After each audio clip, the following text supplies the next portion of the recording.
the businesses themselves fail 93% of the time to get any value from technology. As Wow. insane as it is, in financial services, 480 billion a year in tech spend, just in the biggest companies, and 93% of those are failing to deliver any value, whether it's a vendor or whether it's in-house. And you look at that and you basically see the lost promise. It's really why we call the company Unqork, which is how do we help companies uncork what's great about them and their competitive advantage. Welcome to the Tearsheet podcast. I'm Zack Miller. Why is it that so many big transformational projects at large financial companies fail to move the needle? My guest today is Gary Hoberman. In his previous role as the CIO at MetLife, he led large digital initiatives across silos and geographies. As the founder and CEO of Unqork, Gary has a bold vision for building financial apps of the future. No coding required. His platform enables the people in an organization who understand the business best to develop software without any programming. His customer pipeline of some of the biggest banks and insurers in the world continues to grow, and he's just off a financing round led by Goldman Sachs. Gary joins me to discuss the obstacles in large-scale financial software development and how a no-code platform like Unqork enables what he calls the DIY enterprise. He also shares how he's scaling with people, new clients, and products. Gary Hoberman is my guest today on the Tearsheet podcast. Hi, Zack. I'm Gary Hoberman, CEO and founder for Unqork. I had spent 25 years living the dream in the corporate world, climbing the ladder, probably one of the fastest within Wall Street, and then becoming a EVP and in charge of 10,000 developers in 47 countries until went ahead and said, we got to fix this and created Unqork. So what were you fixing, Gary? I'm curious. Yeah, so I mean, my whole background is I'm a hacker. I'm literally like, I definitely had the privilege, right? Yes, I had the privilege of, my father had his own publishing business that he had till he passed away for 35, 40 years. And what it meant was I was playing on punchboard machines and writing Fortran in 7th grade and 8th grade and winning awards for programming. And I loved the idea that you could create anything, the art of the possible with code and what you could actually make it do. And I had spent the last 25 years trying to actually deliver business value for Fortune 50 companies where I worked. And it's an amazing concept to say business needs something, and how do you deliver that to them so that they could drive value for shareholders and for customers and really change the industry and change the world. And that's always been my vision. And when I say fix it, and what Unqork does is fix it, is the businesses themselves fail 93% of the time to get any value from technology. Wow. As insane as it is, in financial services, 480 billion a year in tech spend, just in the biggest companies, and 93% of those are failing to deliver any value, whether it's a vendor or whether it's in-house. And you look at that and you basically see the lost promise. It's really why we call the company Unqork, which is how do we help companies uncork what's great about them and their competitive advantage? And how do we actually help fix the industries and fix these companies to deliver value before we get into this state of disruption and array, which is going to be the worst for all shareholders and customers combined. So I know you're alluding to it, but like, can we before we jump into Unqork, can you talk to me about the Cork piece? What is the piece about corporate tech that somehow, corporations are full of very smart, very talented people. Why do projects fail to provide value? Yeah, and this is my 7th platform build within enterprise scale, and what I've always seen is this idea of not understanding what's your competitive advantage in the marketplace, and that's the CEO's goal. So the CEO of these large banks and insurance companies and even public sector as we enter it, they actually have to drive what's important for them, the organization drives to, and it can't be 5 things. There's got to be 2 or 3 things. And the idea that a corporation is going to be great at code and attract the best developers and create the best software and platforms for everything, 100% of what they need, is misguided. The idea would be a corporation should be incredible at something that differentiates them, while 90 to 95% of the technology work they're doing today in their companies has no benefit to their shareholders or employees or companies. And it's how do you get those engineers focused on what they need to focus on? And the whole goal has always been build platforms. My first platform, Zack, was in Bankers Trust in 1994.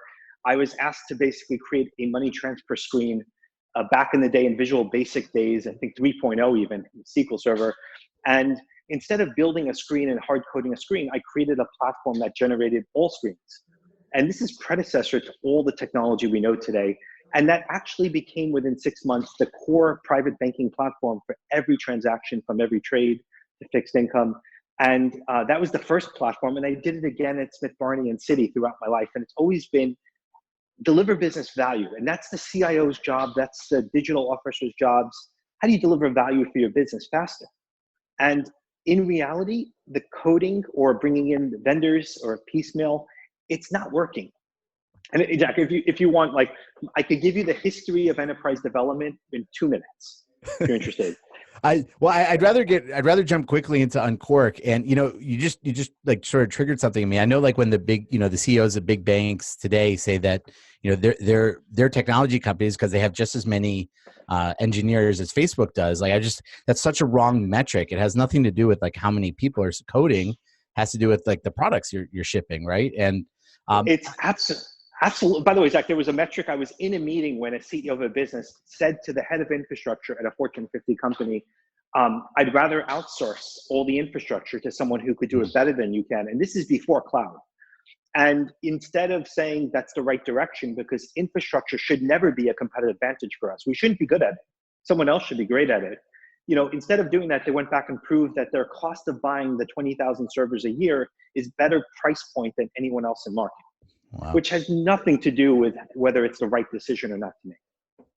So let's talk about Unqork. What is, fast forward from that Bankers Trust platform that you built early on to Unqork? What does the Unqork platform do?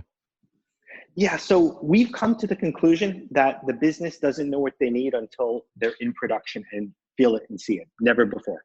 So the days of, hey, business, we're building a house and you have to basically sign off on these blueprints and see where the windows are and the cabinets before we start construction, because it's going to be a disaster if you have to move the window after it.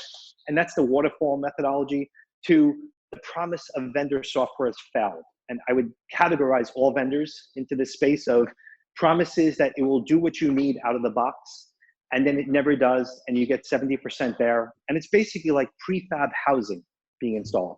Yeah, the house is being in a factory and it's going to drop onto your lot and it's going to do everything you want business.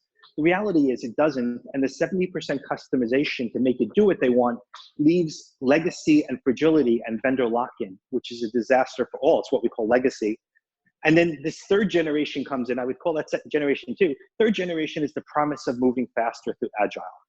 And I've yet to see Agile work within any large deployment anywhere. And the promise of Agile is interesting. It's like business. You and I are putting up the walls together. Here's a hammer. You're going to help me now put this in, and let's go. And you're at the table and you're helping us build this, and it's exciting and it's great. And the reality of Agile is it gets to the MVP deployment, the minimal viable product. And the business is like, wait, we can't go live. There's no second floor. Where are my kids going to sleep? Where's the roof? Where's the plumbing? And technology goes, don't worry, it's in the backlog. It's coming at a later date, which never comes.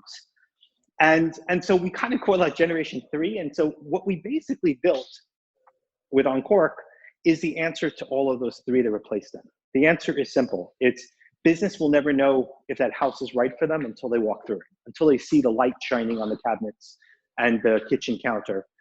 And so the way to actually avoid any problems and recognize that is we need to move fast. Time to market's critical.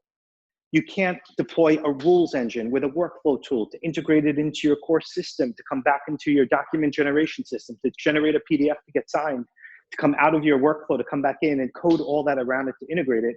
You have to be able to move fast enough that everything I just described could be done in one step, one place, one platform, and enable the person who knows the dimensions of that house best to be able to do the work and create the solution themselves, instead of relying on translation of Word documents to requirements, to engineers, to code, to testing, to come back to see if it does what you want. So ground up, Zach, what we created is the first, what we call do-it-yourself enterprise system, which enables the person who knows what needs to be done best to deliver that without ever writing a single line of code. And a lot of people are saying, this is low code, no code, it's finally here. The reality is we view low code as a failure, because if you're allowing them to inject even a script or tag, you're basically locking it in so all your clients are on different versions of the software, which we will never allow. And if you do, so to us, no code is just an attribute. It's, you can't allow anyone to ever override your class or inject script or do anything. We need to be able to deliver the direct consumer channel, the operations channel, the call center, the reconciliation, the back office, everything you could ever imagine to power any single company's entire technology stack from top to bottom. We need to be able to deliver without writing a single line of code. And that's what we delivered with Unqork successfully now. So I have a lot of questions. The first is, you talk about empowering the person who knows best. Who typically, in your experience, is that person? What's his role? What does he look like, or her role?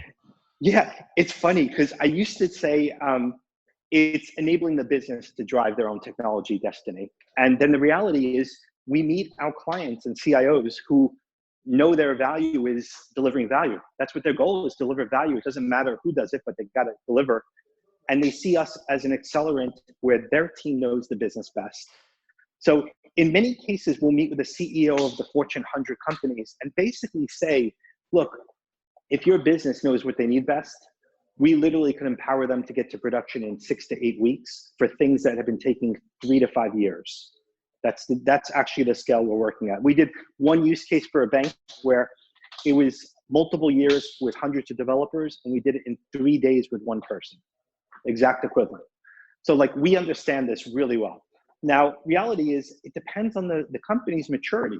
If I was, Zach, if it was me and I was CIO at MetLife, where I came from, or I was a managing director in Citi, I would tell you my goal was to know the business better than they did and know where they need to get to. So I would be the one to use Unqork, my team. But it all depends on the maturity of that organization. So essentially you build Unqork for yourself. So that's interesting. So I actually, Zach, the truth is, in a first client pitch, what we tell the client is we built Unqork with the concept of, would we have kicked ourselves out of the office by now? Because I'm coming in and telling you, we will host, we don't offer on-premise. We're going to store all of your most critical confidential data in a way that you will trust us. Your PII data, transactions, customers. Beyond the data, the most important thing we store is your business, your rules, how you operate, which never has been documented anywhere. And so we created the first ever single tenant instance, and we don't believe multi-tenant makes sense in cloud environment anymore. So we created a single tenant instance where each customer has their own secured sandbox instance delivery mechanism where they own the data. There's no one commingled with them, no risks out there as we see with other vendors. And then what basically happens is we built the most advanced DevOps around it to enable us to do simultaneous updates across multiple cloud providers in one click, where one version of an upgrade could have hit hundreds of instances across AWS, Azure, and basically at the same time upgrade all customers. So every customer, whether it's Goldman Sachs, who's in the news as one of our customers, multiple deployments, or whether it's Liberty Mutual for PNC, or whether we have life insurance, as we've mentioned John Hancock and others, we have 20 of the biggest names as customers. And each of those has recognized the value of what we're able to drive, not just in the first use case we deploy for them, but in expansion across their entire portfolio. And our plan, Zach, and it's why, the bold statement is we plan to be the only technology left in every company. Wow. Across industry. That is bold. So I think I understand the vision. I guess I'm struggling a little bit to understand sort of, can you help to bring the use cases down to so I can understand, or the listeners can understand, like you're working with all these, you want to be the last, the only provider of technology, but what are you doing? Like where do you start? Where do you end now? And what's the vision there? Sure. So let's take a use case. And for the first time, I'm going to tell you that across financial services and insurance and banking and capital markets and asset management, they're all the same. They're all the exact same problem. And a going in point with any customer is you're special. Your needs are different than everyone else. Let's start with a blank slate. Okay. So let's take account opening.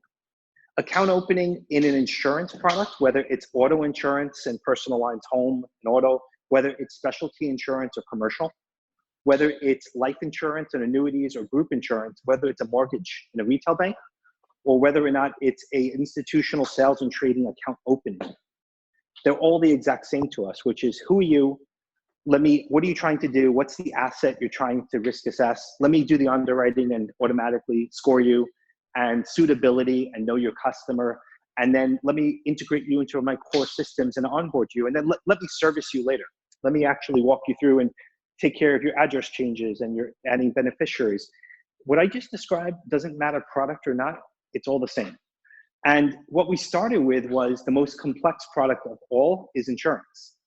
It is the one furthest behind because it's the one where there's 50 different states regulators telling you what to call that product, what questions you could ask, what questions you can't ask, what pricing you could do, what's the commissions you could pay. That AIDS question is different in Florida than it is in New York. So we initially built the platform to solve insurance and basically enable insurance companies to replace their entire technology stack with something which is configurable where there's no more code. You basically just drag and drop. So visually, let me describe something to you. You could describe something like, I'm gonna drag a field in for social security number and another field for first name and last name. And I'm gonna give you some properties of those two fields. So one field, first name can't be above 50 characters because it's gotta hit COBOL or assembler. And we have to integrate it back in. And you know what, when you enter in social security number, let me go ahead and get a credit check score for you. So you could drag in a plugin field. And a plugin field enables us to actually make external calls out of Unqork or inside Unqork to any system in the world. And basically allows us to actually retrieve data, which you could then act on. So if your credit score is below 650, let me ask you for your address. And if you enter your address and you live in New York, I need to actually look at the county within New York. So Nassau County. And all of those are business rules that when you're describing them the way I just did, you're thinking of building a form. And that's the way we start with, which is let's start with a customer's view out. And that's a form. Now, what I didn't describe to you was we were actually building an API. That was actually an API that you want to hit and pass it a social and a first name, a last name, and a address. And based on the credit score and based on the county, you want to do a score of the customer. So when you created that in Unqork in one shot, 2 seconds, you basically were able to create the experience that we generate automatically, and it could be mobile, it could be desktop or iPad. And you also automatically created the API so that you don't need to go ahead and license an API layer to create integrations to the rest of the world. So we've replaced multiple components from the integration layer to the actual user experience layer to the rules engine. Now, reality is that first screen is just step one of the process. And so we have a workflow component. And we redefined from ground up how workflow should work. And we created a rules-based access control component that allows us to actually do the most granular rule definition, which is what enterprises need to say, oh, when the customer sees that form, they shouldn't see social come back to them with a credit score. But when we see it, we should see the credit score because we're in operations. And everything I'm describing is then just built within minutes to the point that, we could build the equivalent of a mortgage application across 50 states within a few hours. Or we could create a commercial bank account opening within a week to be live in production. And it's when I'm giving these use cases, it's banking and financial services, but it expands every single industry that we start to enter, as we've already started with public enterprise as well. Wow, that's so different than the way it's done today. And I guess as you're saying to me, what's impressed upon me is like it certainly sounds like it takes longer for a large financial institution to put to paper the rules and all the embedded knowledge that they have in all their systems than it does to actually get to build the actual workflows, right? It's exactly right. And our going in point is we've now seen it 20 times out of 20 clients. When they go to production, within a day or two, there's going to be a call to say, I'm really sorry, we missed something. The first client back in 2017 said, we missed the commission system, not commission calculation for an advisor, but we don't, the whole system. And within a week, we built their commission system from scratch, no code. Another client said, we're getting feedback from our users, the customers, that, it's actually, the workflow has to be nonlinear, which is a disaster for any customer to ever hear. Is we want them to be able to jump around. So they should be able to put in their address and jump back to this rule of, is it a single primary or second primary, and then jump back and forth. And so we built in the ability to do server-side validations of data, which was critical. And when we build in a feature, it actually enables us to deploy that simultaneously to every single customer as a new feature that they could now use in their workflows and their processes and the way they build systems. And our going in point, Zach, is simple. Tell us your problems. It's we had one client when we did the pitch, we had an introductory slide up there, and we didn't even finish our introduction of who we are. And the chief architect raised his or her hand and said, do you use blockchain? And our answer was, no, we don't really, we're being trusted by the biggest of the biggest banks in the world, the largest top 10, and the largest insurance companies. We have half the US life insurers on Unqork, the top 10 life insurers. And we're being trusted after all the reviews to actually store the most critical data and rules without the need to encrypt it in a different way, which is a risk in blockchain. So no, it's an overhead that we're not using. And if somewhere down the road, we would be the ones to integrate into blockchain because we'll have the most critical data available to do it and the API calls to do it. So we could do it. And then we ask the question, hey, CEO of the business, what's your biggest problem today? And the CEO said, faxes, get rid of the fax machines. And so just to show you the disconnect between technology and business. Insurance, by the way. It's insurance. Yeah. And so to show you the disconnect is their entire business is running on faxes. Mm-hmm. And this idea that blockchain or AI or ML is coming to save the day means nothing to them. They're trying to say, how do you help me eliminate paper? So we built into Unqork paper ingestion and being able to actually inject paper as an integration point and export back paper so we could actually create it back if we have to. The necessary evil just to get rid of digital in the short term. And that's been live since 2018 as well. Gary, I want to go back to some terminology used earlier in this interview. It was DIY enterprise. Can you explain what you mean by that? Because I know that's part of the pitch that's essential, I guess, to understanding Unqork. I could use some help understanding that, I think. Sure. So in technology, anyone that's in a technology leadership position today in the enterprise has been there for 20, 30 years. And there's been a promise this entire time of solutions that will come in to enable them to create their software faster. And in every single case, it has failed. It hasn't been able to scale to the volume that they needed, or it hasn't been performance that it could do the 500 millisecond response time our customers require. And in every case, there's been disappointment, no matter what software vendor or space you could think of. And that's basically the idea of DIY enterprise is it's real. The idea is you don't need to write code anymore. And by the way, if you're a startup or if you're a Fortune 50 company, it doesn't matter. This software that we created ground up will solve every problem you could throw at it. The toughest calculation problems, the toughest underwriting or actuarial models, the toughest workflow processes, it could throw at it. We haven't seen a single thing yet it can't do. We're excited about our first trading platform we're building now for one customer. And the goal is that we invest the time early on to take the risk.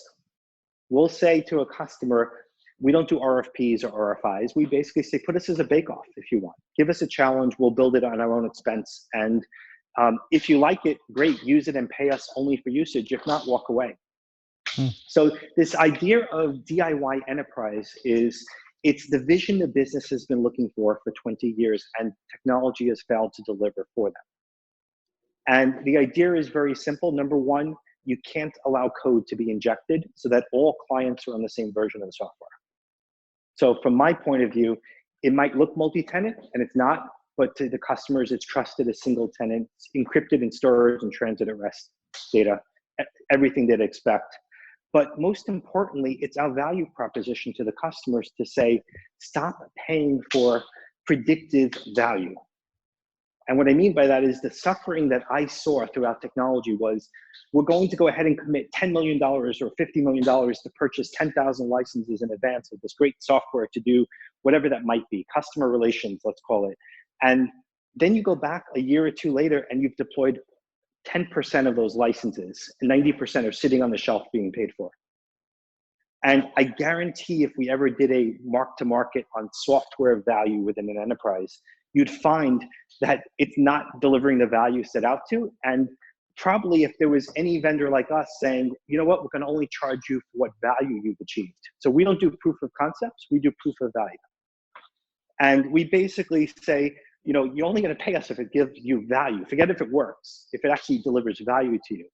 So we're trying to basically create an entire mindset that stop paying for predictive value. If you have your technology team coming to you and saying, hey guys, you know what, we could do this better and cheaper and we could do it faster than anyone else out there, including Unqork, have them put their bonuses up as a risk if it goes over. Because that's absolutely what we're willing to do, is to take that risk. And so I think we're creating, and we're seeing it already, where we're hearing even internally so Zach, we classify customers as customers. We have 20, and we have 72 in pipeline of the biggest names imaginable, all moving forward. And then we look at the actual other customers, we simply classify them as confused, waiting leadership change. And the goal is we don't have an enterprise sales team just yet. Soon we will, but we've been going for the past 2 years without. And simple goal is, if we meet someone and they say, I've got 10,000 developers, what are they going to do tomorrow? We won't meet them again until the leadership changes. I was going to say, because CEO, they must see you as competitive to their own internal IT departments, right? It all depends on the, it's interesting. So the quality of our clients' technology ability is kind of relation to how they fit within our pipeline chart. So the more capable a technologist is, the faster they see the value in Unqork, the faster they adopt it, and the faster they see they're delivering value to their customers. The customers who we have on this confused, awaiting leadership change, technology itself is order takers to the business and fearful of their jobs and what they're doing because they're not delivering value. And so that's actually dimensions that we see and how we categorize customers. And it's been incredible. So our story itself, I mean, we went for revenue before funding, which is very unusual, and we got it. And that's amazing. Not revenue from just one customer, but within 6 months, we had revenue from 4 of the biggest names in business. And that's priced as like a SaaS? It's a SaaS model where it's annual subscription or usage-based, depending on transactions if they choose. So a life insurer might say, I'll pay you for every application you process. A P&C insurer might say it's % of premium for specialty or for personal lines. And then in the banking side, it's normally priced per application with unlimited use in that application.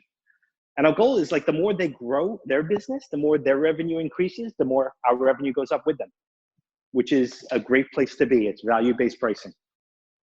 That makes a lot of sense. One of the things that I noticed about the Unqork brand and the messaging, the voice, it decidedly reads not like a financial company.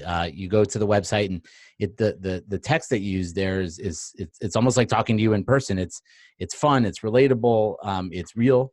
Can you talk a little bit about how you've created that voice of brand and why you created it in a way that's so accessible?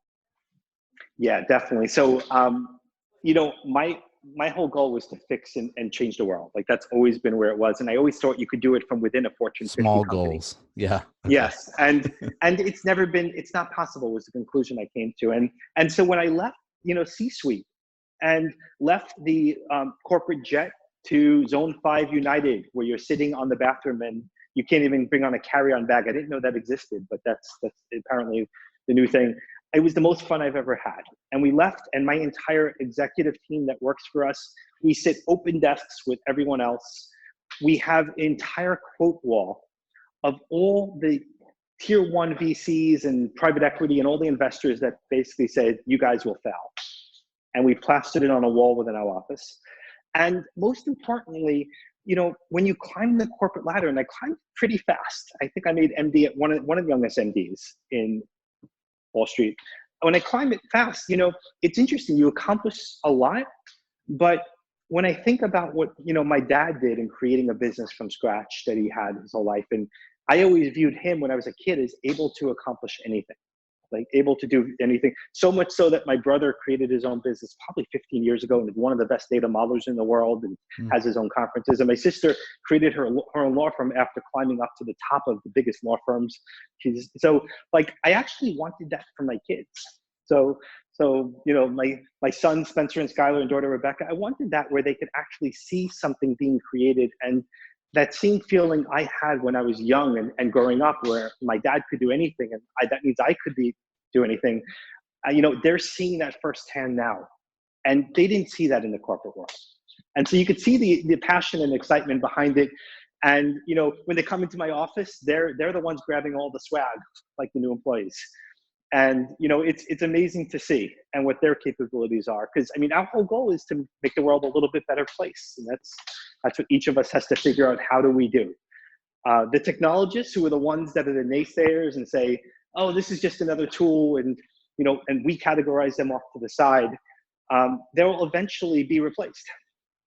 And there's no question in my mind that that's going to happen, whether it's a CEO change or the customers shift business to another competitor. It will happen. So in the last question, we have time for one last question. Can you give us a little bit of insight into your product roadmap, I guess, what you're looking at the rest of 2019, what your big priorities are? Yeah, and it's incredible journey, as we just hit, I think this week, 100 full-time employees and plus another 30 or 40 full-time consultants here. So the client demand is insane and incredible. And our revenue projections actually reflect that, which is amazing. From a product market point of view, we are investing the money that we raised with Goldman Sachs, and extremely happy to have them. They're probably one of the best partners, and we had a choice of anyone you can imagine. And we're investing this money to basically make the platform fully self-service, where anyone, regardless of ability, could pick it up and build any application they could ever imagine. So it will become the platform of the newest startups. Instead of hiring the CTO and the whole technology engineering team, start with this and see how far you could get. And I bet you'll get 100% there. So that's a huge investment in enablement and certifications, as we're working with partners to certify them on the platform and help them use it. We also hired our first new vertical outside of financial services. So while we have Rabi Remedi, one of the top people in financial services, leading FS I've ever met in my life, we hired the equivalent of that in public enterprise. And our view of the world is, we don't call it public sector, but Kaz Holloway, our newest senior member of my team, basically joins us from the Bloomberg administration and Bloomberg LP, and where he led most of the departments in New York City and most of the technologists and ops in Bloomberg. And basically, a simple goal we have is trace the data back from financial services, and you'll find it starts in public sector. So instead of us complaining about data quality after the fact, or instead of us asking for someone to enter it a second time, let's actually fix it at its source. And so Zach, the best thing I could tell you is, hey, Zach, you want to open up a restaurant in New York City. So what are you going to need? You need to find the space, and you're going to need to then do a building permit to enhance the space, and you're going to need to file a health inspection permit on that health inspection. But by the way, every one of those operations requires an insurance product and possibly a commercial loan. So what if we gave you, Zach, one place to enter your data on your plans and the permits? And what if we generated the permit applications at the same time as offering you the quote from general liability insurance for the construction, or the surety products for your contractors, or the actual commercial loan to do the work? And so we're basically capturing that at the source, connecting public to private, back to public. And from that point of view, these products, as we launch them, will change the world. It'll be where, my son Spencer gets his permit, in a few years, and automatically it's going to text me and say, hey, because you used Unqork to fill out the DMV, would you like us to add him to your driver's license policy? Would you like to add him as a driver automatically, instead of me having to take the initiative to call and give information? Or a birth is in a hospital, and the birth certificate's generated in Unqork, which is what we could vision very quickly, and automatically you could add that as a beneficiary, or maybe open up a life insurance product for this baby. So all of it's connected. And so we actually do see the world as connected and tracing data back to its source, and we will drive that ourselves as we go forward with the right partners. And it's an exciting place to be as we uncork the world, basically, from that point of view. Gary, it's been great learning about Unqork. Thanks for joining us on the Tearsheet podcast today. Thank you, Zach, for having me. It's been a pleasure. Thank you again.